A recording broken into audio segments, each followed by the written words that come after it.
ఏం కాదురా, అరే గ్యాస్ టాబ్లెట్ వేసుకో సెట్ అయిపోతుంది. కావాలండి మా డాక్టర్తో మాట్లాడు. డాక్టర్ మాట్లాడండి డాక్టర్ సార్. బాబు, నువ్వెవరో నాకు తెలియదు కానీ మా కిషోర్ మాట విన్నావంటే డైరెక్ట్ గా స్వర్గానికో నరకానికో టికెట్ కొట్టించుకున్నాడు. అర్జెంట్ గా నీ దగ్గరలో ఎవరైనా ఫిజిషియన్ డాక్టర్ ఉంటే వెళ్ళి కలు. గ్యాస్ టాబ్లెట్ వేసుకో సెట్ అయిపోద్ది.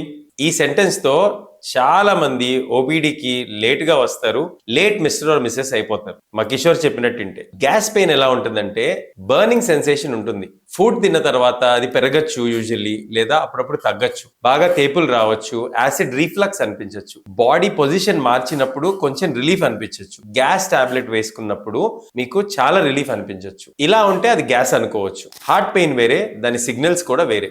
గుండెలో గానీ కడుపులో గానీ ప్రెషర్ లాగా అనిపించటం, ఏదో స్క్వీజ్ చేస్తున్న ఫీలింగ్ అనిపించటం, ఛాతి ఎడం వైపు నొప్పి సహజంగా ఉండటం, అది చెయ్యికో మెడకో కిందకో పాకినట్టు అనిపించటం, అప్పుడప్పుడు వాంతులు అవ్వటం, బాగా చెమట పట్టేయటం, గ్యాస్ టాబ్లెట్ వేసుకున్నా సరే రిలీఫ్ లేకపోవటం, ఇవన్నీ కూడా గ్యాస్ సిమ్టమ్స్ కాదు. ఇది గుండెపోటుకి వార్నింగ్ అవ్వచ్చు. హార్ట్ పెయిన్ ఎప్పుడు చాలా సివియర్ గా ఉంటుందని అనుకుంటారు, తప్పు.